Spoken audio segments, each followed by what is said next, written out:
Hello दोस्तों, आज हम डिस्कस करने वाले हैं AGTA का प्रैक्टिस सेट। तो आज का जो टॉपिक है वो है सॉइल साइंस का। सॉइल साइंस में जो टॉपिक है मृदा का निर्माण, मृदा के प्रकार, pH, मृदा जल एवं मृदा के भौतिक गुण। तो इस टॉपिक के मोस्ट इम्पोर्टेंट क्वेश्चन डिस्कस करने वाले हैं। तो दोस्तों इस टॉपिक के जो हैं 30 क्वेश्चन कंप्लीट हो चुके हैं। आज हम उसके आगे के क्वेश्चन डिस्कस करने वाले हैं, जो दोस्तों AGTA के लिए बहुत ही महत्वपूर्ण है। तो आज का जो पहला क्वेश्चन है क्वेश्चन नंबर 31, क्योंकि 30 क्वेश्चन दोस्तों कंप्लीट हो चुके हैं।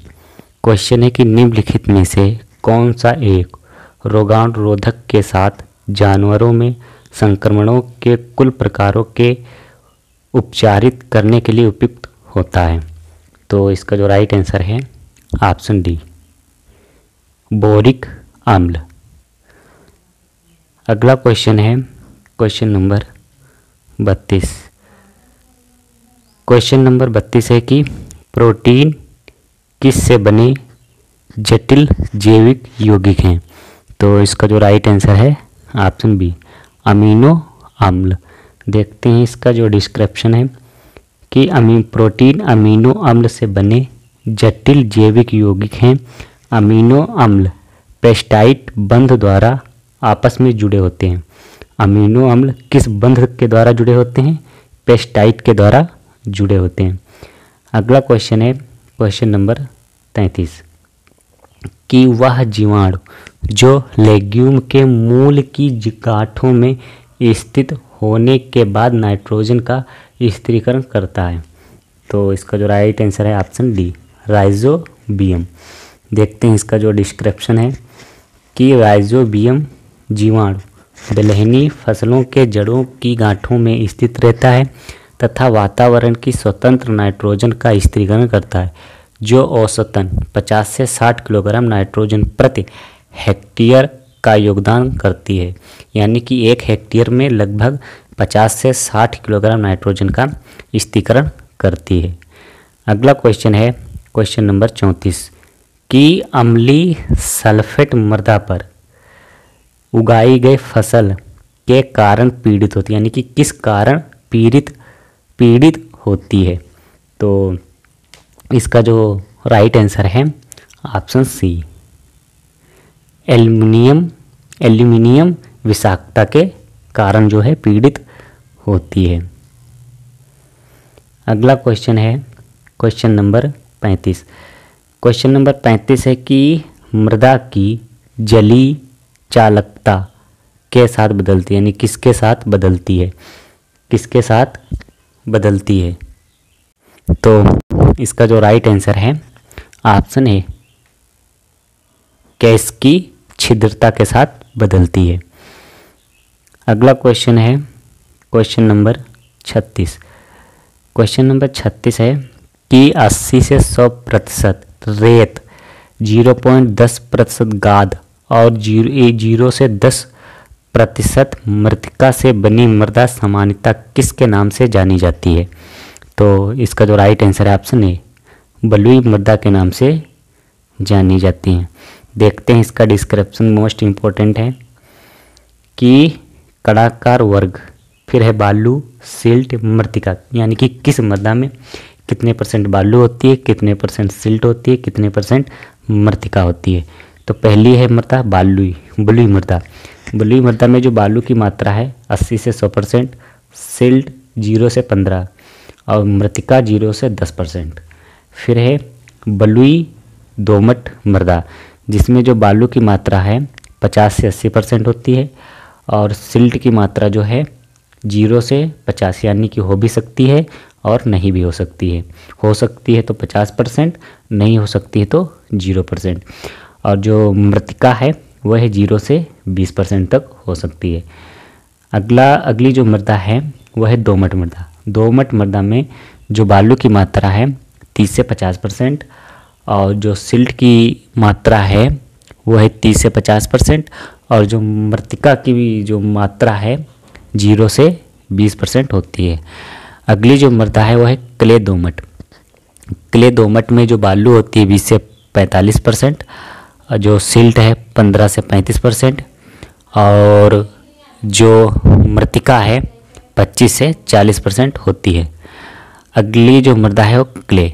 क्ले में जो बालू की मात्रा है 0 से 45%, और जो सिल्ट की मात्रा होती है 0 से 50%, और जो मृतिका की जो मात्रा होती है 40 से 100% जो है मृतिका पाई जाती है। तो ये थे विभिन्न प्रकार की मृदा और उसमें बालू, सिल्ट, मृतिका की परसेंटेज। अगला क्वेश्चन है क्वेश्चन नंबर 37 कि निम्नलिखित में से कौन सा एक क्राउन गाल रोग का कारक है, रोग का कारक है। देखते हैं। तो इसका जो राइट आंसर है option B, option B Agrobacterium tumefaciens. अगला क्वेश्चन है, देखते हैं इसका जो है डिस्क्रिप्शन है, देखते हैं इसका जो डिस्क्रिप्शन इसके बारे में थोड़ा सा, कि एग्रोबैक्टीरियम ट्यूमीफेसिंस का आधुनिक नाम जो है राइजोबियम रेडियोबैक्टर है। यह क्राउन गाल डिजीज का कारक है। यह छड़ आकार का ग्राम नेगेटिव बैक्टीरिया है। इस बैक्टीरिया के डीएनए का एक छोटा सा टुकड़ा पौधों में पहुंचकर क्राउन गाल रोग पैदा करता है। आर्थिक रूप से यह बैक्टीरिया वालनट, अंगूर, आम, चुकंदर, मूली, गाजर आदि को हानि पहुंचाता है। अगला क्वेश्चन है क्वेश्चन नंबर 38 कि निम्नलिखित में से कौन सा एक मृतिका खनिज का प्रकार यानी कि 2:1 प्रकार का नहीं है। तो इसका जो राइट आंसर है ऑप्शन बी केओलियोनाइट जो है 2:1 प्रकार का नहीं है, जबकि मोंट मोरिलोनाइट यह कितना है 2:1 का है। अगला क्वेश्चन है क्वेश्चन नंबर 39 कि अम्लीय भूमियों का प्रबंधन कर सकते हैं। तो इसका जो राइट आंसर है ऑप्शन डी, इनमें से सभी यानी कि चूना युक्त पदार्थों को मिलाकर, क्षारीय उर्वरक का प्रयोग करके और अवरोधी फसल उगाकर जो है अम्लीय भूमियों का हम प्रबंधन कर सकते हैं। अगला क्वेश्चन है क्वेश्चन नंबर 40। क्वेश्चन नंबर 40 है कि स्टार्च का आयोडीन से मिलता है तो कौन सा रंग बनाता है या कौन सा रंग बनता है। तो इसका जो राइट आंसर है ऑप्शन ए नीला रंग बनता है। कौन सा नीला रंग बनता है। देखते हैं इसका डिस्क्रिप्शन कि स्टार्च की उपस्थिति का पता लगाने के लिए आयोडीन परीक्षण करते हैं और गाढ़ा नीला रंग उत्पन्न करती है। ताप बढ़ने के साथ रंग हल्का हो जाता है। यह क्रिया निम्न पीएच पर नहीं की जा सकती। अगला क्वेश्चन है क्वेश्चन नंबर 41 कि हेक्सोस शुगर को अल्कोहल में बदलने का कारक क्या है। तो इसका जो राइट आंसर है ऑप्शन ए यीस्ट। अगला क्वेश्चन है क्वेश्चन नंबर 42। क्वेश्चन नंबर 42 की सॉयल स्ट्रक्चर किससे संबंधित है। तो इसका जो राइट आंसर है ऑप्शन ए मिट्टी के कणों की व्यवस्था सॉयल स्ट्रक्चर कहलाती है। देखते हैं इसका जो है थोड़ा सा डिस्क्रिप्शन कि सॉयल स्ट्रक्चर मिट्टी के कणों की व्यवस्था से संबंधित है। इन कणों की रचना जो कि पृथ्वी में विद्यमान है समुच्चय कहते हैं। उसे क्या कहते हैं समुच्चय कहते हैं। आवृत्ति के आधार पर मृदा संरचना 4 प्रकार की होती है। अगर पूछ लें कि आवृत्ति के आधार पर मृदा संरचना कितने प्रकार की होती है, 4 प्रकार की। पहली है पट्टीकार, तिकोनाकार, कंडाकार यानी कि खंडाकार, और चौथा है गोलाकार। तो मृदा संरचना 4 प्रकार की होती है आवृत्ति के आधार पर। अगला क्वेश्चन है क्वेश्चन नंबर 43 कि प्राकृतिक का तोहफा है, प्राकृतिक का तोहफा है। तो इसका जो राइट आंसर है ऑप्शन ए खेत यानी कि भूमि। जो भूमि है, जो सॉयल है, वो प्राकृतिक का एक तोहफा है। देखते हैं इसका डिस्क्रिप्शन है कि प्राकृतिक का तोहफा खेत होता है, शेष सभी पूंजी श्रमिक आदि मनुष्य उत्पादन के लिए स्वयं लगाता है, भूमि के बिना कुछ भी उत्पादन करना कठिन होता है। अगला क्वेश्चन है क्वेश्चन नंबर 44। क्वेश्चन नंबर 44 है कि लवणता में उगने वाले पौधे कहलाते हैं, क्या कहलाते हैं? तो इसका जो राइट आंसर ऑप्शन है हेलोफाइट कहलाते हैं। देखते हैं इसका जो है डिस्क्रिप्शन की लवणता में उगने वाले पौधे को हेलोफाइट कहलाते हैं। उदाहरण के लिए मैंग्रोव वन, मरुस्थलीय स्थान पर उगने वाले पौधे को जीरोफाइट्स कहते हैं, जैसे फॉर एग्जांपल नांगफनी। अगला क्वेश्चन है क्वेश्चन नंबर 45। क्वेश्चन नंबर 45 की पौधे फास्फोरस को किस रूप में ग्रहण करते हैं? किस रूप में ग्रहण करते हैं? तो इसका जो राइट आंसर है ऑप्शन बी H2PO4 के रूप में ग्रहण करते हैं। देखते हैं कौन सा तत्व किस रूप में ग्रहण करते हैं। पहला है नाइट्रोजन, नाइट्रोजन को अमोनिया के रूप में और नाइट्रेट के रूप में ग्रहण करते हैं। दूसरा फास्फोरस, फास्फोरस को मोनोफास्फेट और डाइफास्फेट के रूप में, बोरान को H2BO3 के रूप में, सल्फर को सल्फेट के रूप में, कार्बन को कार्बोनिक के रूप में और पानी को H2 hydrogen H2 oxygen H2 यानी कि जल के रूप में ग्रहण करते हैं। अगला क्वेश्चन है क्वेश्चन नंबर 46 कि बायोगैस प्लांट में कौन सी गैस निकलती है? तो इसका जो राइट आंसर है ऑप्शन बी मीथेन गैस निकलती है। देखते हैं इसका जो है डिस्क्रिप्शन देखते हैं कि बायोगैस प्लांट से मीथेन गैस उत्सर्जित होता है। बायोगैस प्लांट में जानवरों के गोबर का इस्तेमाल किया जाता है, जिसमें प्रचुर मात्रा में मीथेन मौजूद होता है। जुगाली करने वाले जानवरों में मेथेनोजेन नामक बैक्टीरिया पाया जाता है, जो मीथेन का निर्माण करता है। अगला क्वेश्चन है क्वेश्चन नंबर 47 कि मृदा का स्थायी गुण कौन सा है? मृदा का स्थायी गुण कौन सा है? तो इसका जो राइट आंसर है ऑप्शन सी टेक्सचर यानी कि गठन मृदा का स्थायी गुण है। अगला क्वेश्चन है देखते हैं इसका जो है पहले डिस्क्रिप्शन देख लेते हैं। मृदा का स्थायी गुण उसका गठन यानी कि सॉयल टेक्सचर होता है। मृदा खनिज कण विभिन्न आकार के होते हैं। ये विभिन्न प्रकार के कण बालू, सिल्ट तथा क्ले के होते हैं। मृदा में विभिन्न मृदा वर्ग के कणों के अपेक्षिक अनुपात को मृदा कणाकार कहते हैं। अगर पूछा जाए कि मृदा कणाकार किसे कहते हैं, तो मृदा में विभिन्न मृदा वर्ग के कणों के अपेक्षिक अनुपात को मृदा कणाकार कहते हैं। अगला क्वेश्चन है क्वेश्चन नंबर 48। क्वेश्चन नंबर 48 है कि जल के समान अणुओं के बीच कार्यरत क्या कहलाता है, यानी कौन सा बल लगता है? तो इसका जो राइट आंसर है ऑप्शन है संसंजक बल। अगला क्वेश्चन है क्वेश्चन नंबर 49।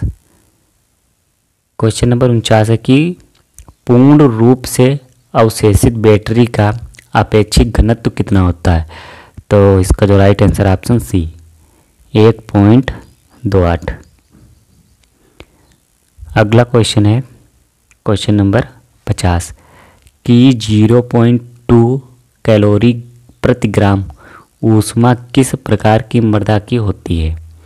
तो इसका जो राइट आंसर ऑप्शन है गीली मृदा की होती है। देखते हैं इसका जो है डिस्क्रिप्शन कि गीली मृदा की ऊष्मा कितनी होती है 0.2 कैलोरी प्रति ग्राम और जल की गुप्त ऊष्मा 1 कैलोरी।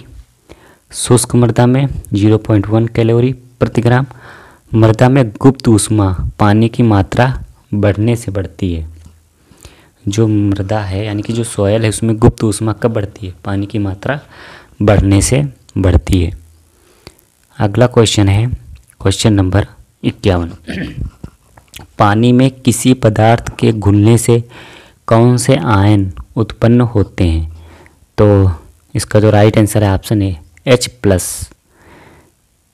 देखते हैं इसका जो है डिस्क्रिप्शन कि पानी में किसी पदार्थ के घुलने से प्रायः H+ उत्पन्न होते हैं। कोई भी पदार्थ पानी में घुलने पर दो भागों में धनायन और ऋणायन में टूट जाता है। जल के अणु H2O यानी कि जो जल के अणु है H2O टूटने पर H और OH- उत्पन्न करते हैं।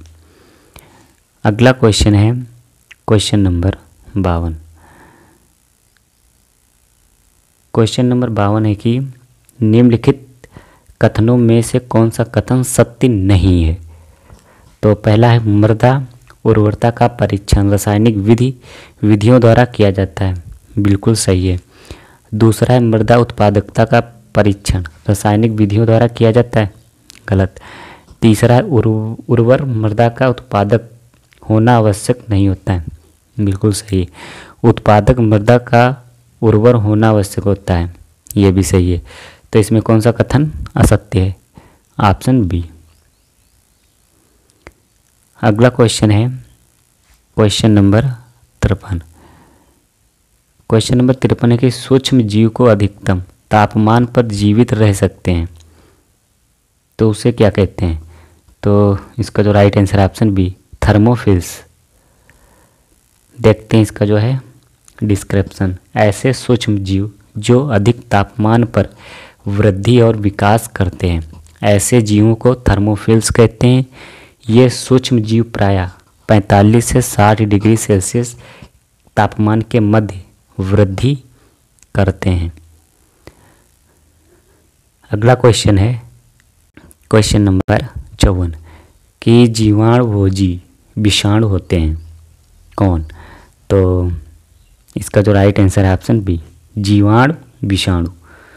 देखते हैं इसका जो है थोड़ा सा डिस्क्रिप्शन कि जीवाणुभोजी जीवाणुओं के वायरस कण होते हैं। ये भेक शिशु टोडपोली की आकृति के होते हैं। यह मुख्यतः दो भागों में बटे होते हैं, बहुफलिकी शीर्ष तथा स्प्रिंग की भांति 6 लंबे पुच्छ सूत्र पाए जाते हैं। पुच्छ होते हैं इंजेक्शन की सुई की तरह काम करती है। यह जीवाणु की कठोर कोशिका भित्ति को भेद देती है। जीवाणु पोषद में पहुंचते ही उग्र फेज वायरस के जीनोम का बराबर द्विगुणन होता रहता है। अगला क्वेश्चन है क्वेश्चन नंबर 45। पाइराइट मुख्यतः पाया जाता है किस राज्य में? तो इसका जो राइट आंसर है ऑप्शन डी राजस्थान में पाया जाता है। अगला क्वेश्चन है क्वेश्चन नंबर 56। क्वेश्चन नंबर 56 है कि मृदा उर्वरता का ह्रास होता है तो लगातार फसलों के उगाने से। अगला क्वेश्चन है क्वेश्चन नंबर 57 कि ग्रेनाइट चट्टान है किस प्रकार की? तो जो ग्रेनाइट है वो आग्नेय चट्टान है। क्या है? आग्नेय चट्टान है। देखते हैं इसका जो है एग्जाम्पल। आग्नेय चट्टान जैसे ग्रेनाइट, सिएनाइट, डायोनाइट, बेसाल्ट, ये आग्नेय चट्टान के एग्जाम्पल हैं। फिर है परतदार चट्टान जैसे सेल, चूना पत्थर, रेती पत्थर, कोयला, ये परतदार के एग्जाम्पल हैं। अगली जो चट्टान है रूपांतरित चट्टान, इसके एग्जाम्पल क्या हैं? क्वार्टजाइट, स्लेट, संगमरमर, ये रूपांतरित चट्टान के उदाहरण है। अगला क्वेश्चन है क्वेश्चन नंबर 58 कि मूंगफली की खेती में किस संवर्धन को प्राथमिकता देनी चाहिए? तो इसका जो राइट आंसर है ऑप्शन है राइजोबियम को।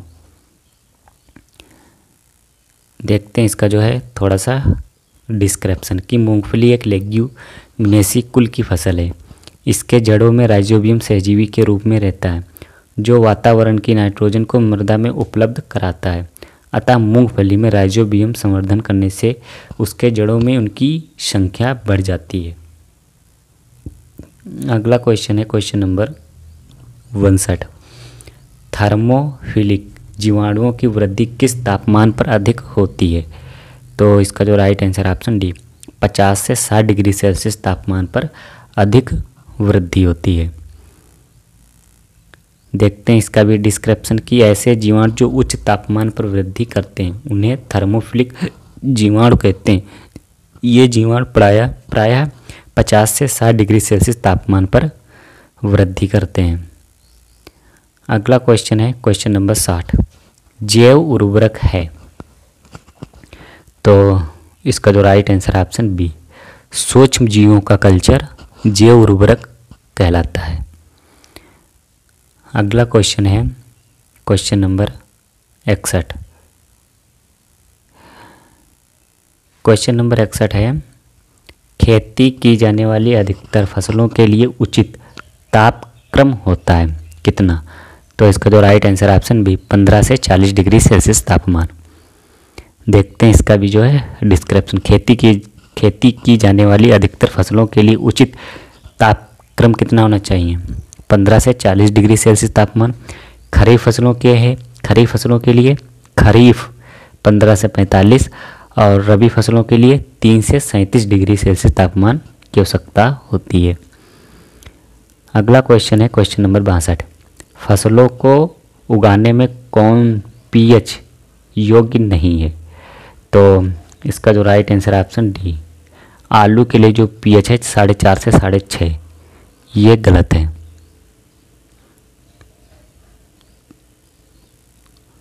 अगला क्वेश्चन है क्वेश्चन नंबर 63 कि एजोफिकेशन क्या है?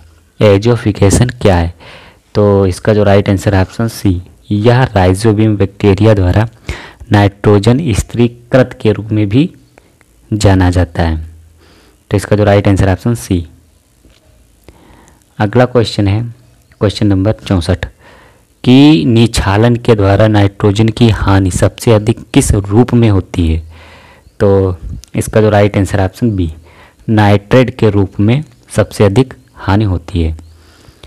अगला क्वेश्चन है क्वेश्चन नंबर 65, कौन मृदा उर्वरता को प्रभावित करने वाला प्राकृतिक कारक नहीं है? देखते हैं। तो इसका जो राइट आंसर है ऑप्शन सी, हवा। हवा जो है प्राकृतिक कारक नहीं है, यानी कि मृदा की उर्वरता को प्रभावित करने वाला कारक हवा नहीं है, जबकि स्थलाकृति, टोपोग्राफी, मृदा की आयु, मूल पदार्थ मृदा की उर्वरता को प्रभावित करने वाले कारक हैं। हालांकि ज़्यादा क्षरण होने पर उर्वरता पर प्रभाव पड़ सकता है। अगला क्वेश्चन है क्वेश्चन नंबर 66 कि उत्तर प्रदेश में लगभग कितने लाख हेक्टेयर लवणीय एवं क्षारीय मृदा का क्षेत्रफल है? तो इसका जो राइट आंसर है ऑप्शन बी, 12.4 लाख हेक्टेयर। ये डाटा दोस्तों काफ़ी पुराना है। अगला क्वेश्चन है क्वेश्चन नंबर 67 कि लवणीय मृदा में घुलनशील लवणों की कुल मात्रा कितने प्रतिशत होती है? तो इसका जो राइट आंसर है ऑप्शन बी, 0.1 से 0.2%। अगला क्वेश्चन है क्वेश्चन नंबर 68 कि क्षार रोधी फसल है। निम्न में से कौन क्षार रोधी फसल है? तो इसका जो राइट आंसर ऑप्शन है लोबिया। लोबिया क्षार रोधी फसल है। देखते हैं इसका जो है डिस्क्रिप्शन कि लोबिया एक क्षार रोधी चारे वाली फसल है। यह चारे के लिए, फली के लिए उगाते हैं। चारे के लिए बीज दर की मात्रा जो है 30 से 40 किलोग्राम। जब लोबिया की बुवाई हम चारे के उद्देश्य से करते हैं तब जो बीज दर है 30 से 40 किलोग्राम प्रति हेक्टेयर रखी जाती है। इसके दानों में मिथियोनिन नामक अम्ल पाया जाता है। कितने परसेंट? 1.9%। प्रोटीन 23.4%, कार्बोहाइड्रेट 60%, वसा 0.9% पाया जाता है।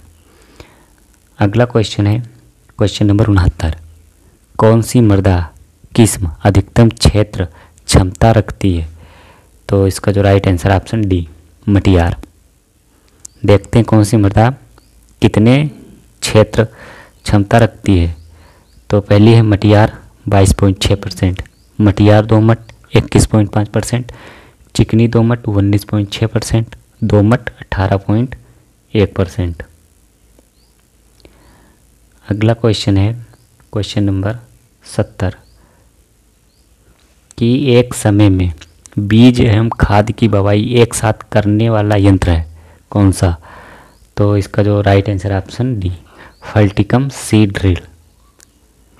देखते हैं इसका जो है डिस्क्रिप्शन कि फल्टिकम सीड ड्रिल की सहायता से बीज की बुवाई तथा खाद दोनों साथ किया जाता है। सीड ड्रिल की सहायता से सिर्फ बुवाई की जाती है। डिबलर लोहे या लकड़ी से तैयार एक यंत्र होता है जिसमें 27 खूंटियाँ होती हैं। कितनी? 27 खूंटियाँ होती हैं। तो दोस्तों ये थे आज के 40 मोस्ट इम्पोर्टेंट क्वेश्चन जो एजीटी के लिए बहुत ही महत्वपूर्ण है। Thank you.